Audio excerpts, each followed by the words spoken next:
Lagay naman ang ating mga expressway para sa nalalapit na long weekend holiday. Atin pong pag-uusapan kasama si Sir Julius Corpus, ang tagapagsalita ng Toll Regulatory Board. Sir Julius, magandang tanghali po. Ma'am Nina, magandang tanghali po at sa lahat po ng ating mga taga-subaybay sa inyong programa dito sa PTV4. Isang magandang tanghali po.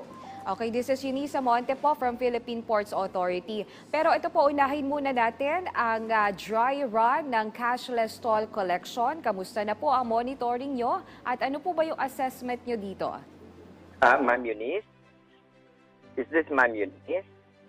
Yes, tama po kayo, Sir Julius. Sorry yes po, po. Ma'am Eunice. Kasama ko po si, Nina. si Nina Corpus. Opo, Ma'am Eunice, magandang hapon po. At yung dry run po natin is still ongoing at nasa last batch of pre-qualified toll plazas po tayo ang pinatutupad ngayon. At ang meron po tayong mga konting concerns gaya ng mga mga RFID holders na walang load o kulang ang load pagka pumapasok sila. Yan lamang po ang pinakamalaking concern na nararanasan natin ngayon. Subalit as far as everything is to be considered, mukhang okay naman po ang pagpapatupad ng ating dry run.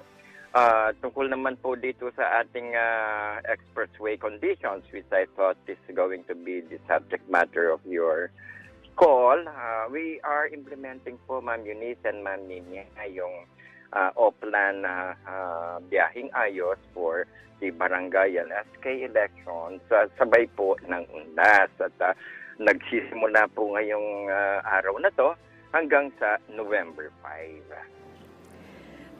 Sir Julius, sininya naman po ito. Dahil 6th batch na po ito ng dry run, may improvement na po ba lalo na sa efficiency ng ating mga RFID sensors?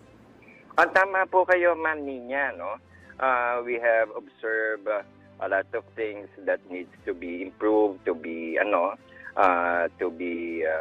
upgraded, and nagkaroon na rin po ng increase in patronage ng mga RFID natin at dumami na rin po somehow yung mga gumagamit ng RFID. And more motorists are now more conscious na bago sila pumasok sa ating mga expressways ay sinisigurado na po nila na sapat naman po yung kanilang load para hindi po sila maabala at makaabala rin dun sa ibang responsible RFID owners na may sapat na load para mas mabilis po ang entry and exit sa ating mga expressways.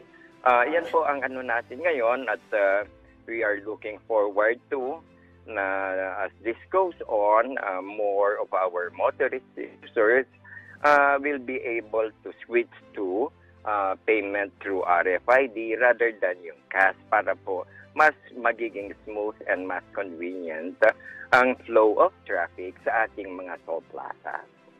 Sir Julius, ano naman po ang inyong ginagawang paghahanda para sa inaasahang pagbuhos ng mga sasakyan na mga uuwi ngayong undas at halalan?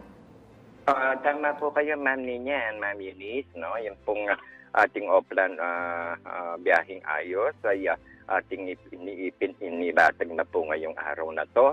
At lahat po ng ating mga toll operators are fully ready kanina pa pong umaga to address itong expected peak travel mamayang hapon. We expect that po to happen starting late this afternoon and that will last up to tomorrow. Ngayon po, full deployment po ang mga operations personnel nila. In fact, ang mga leaves are not, hindi pwedeng mag-leave sa mga operations people. Lahat po ng mga emergency services like yung ambulance, mga tow trucks, mga fire trucks are already pre-positioned. Subalit, nagbigay na po kami ng abiso sa ating mga kababayan na alam nyo naman po na pagka nagkasabay-sabay ang inyong paglalakbay ay magkakaroon po ng tinatawag na congestion, ang pagbagal sa inyong sa daloy ng trapiko kadahilanan talagang marami lamang po due to sheer volume. Pero yan naman po gagabayin po kayo na nakahanda for traffic management, for security, ang mga personnel po ng ating mga toll operators. Kasama na rin po ang mga tauhan ng TRB na kasamang mag-o-observe, mag-monitor, at mag-a-assist sa mga motoristang who may be in distress during their travel. Sana naman po magbaon din po kayo ng pasensya na paminsan-minsan talagang nagkakaroon ng pag-traffic, paghaba ng traffic, lalo na talagang nagsabay-sabay ang inyong biyahe. Kaya sana makabiyahe sila dun sa hindi masyadong oras na peak travel season, travel hour na tinatawag. Nako, speaking of pasensya, yan talaga po ay dapat baunin ng ating mga pasahero at mga magta-travel ngayong long weekend. Pero ito po, dagdag pasensya ito. Kapag meron pong mga repairs or mga nakaschedule na roadworks, ngayon po ba, meron po bang mga road repairs or roadworks na ipatutupad sa mga expressway ngayong long weekend? Lahat po ng roadworks and road repairs that will obstruct the smooth flow of traffic po sa ating mga expressways are suspended until November 5 po. This will give our motorists more lanes that they can use at less less obstruction sa kanilang paglalakbay po. Alright, with that, Sir Julius, mensahe yun na lang po at paalala sa ating mga motorista na nagpaplanong magbiyahe ngayong long week holiday. Yes, ma'am. Ma'am Nina and Ma'am Eunice. Maraming salamat po sa pagkakataon. Ating pong mga kababayang nagbabalak na maglakbay itong mga long holidays na to due to the barangay and SK elections at pati na rin sa UNDAT. Unang-una po, nakikiusap kami na kung pwede, checkin niyo pong mabuti ang kondisyon ng inyong mga sasakyan na it is roadworthy. At the same time, yun rin pong kondisyon at kalagayan ng taong hahawak at magdadrive po ng inyong sasakyan para mas magiging maayos po at ligtas ang inyong paglalakbay sa itong mga araw na to. At kami po ay nakikiusap muli na kung meron po kayong RFID, sana po bago kayo pumasok sa ating mga expressways ay may sufficienting load naman po ang inyong RFID nang mabilis po ang inyong transaksyon at makalampas kayo kaagad. Doon naman po sa wala pang may RFID, may panahon pa po para magpalagay nang sa ganun ay mas mabilis din po ang inyong transaksyon. At kung sakasakaling talagang wala pa, meron naman pong cash lane na magagamit nyo pa naman.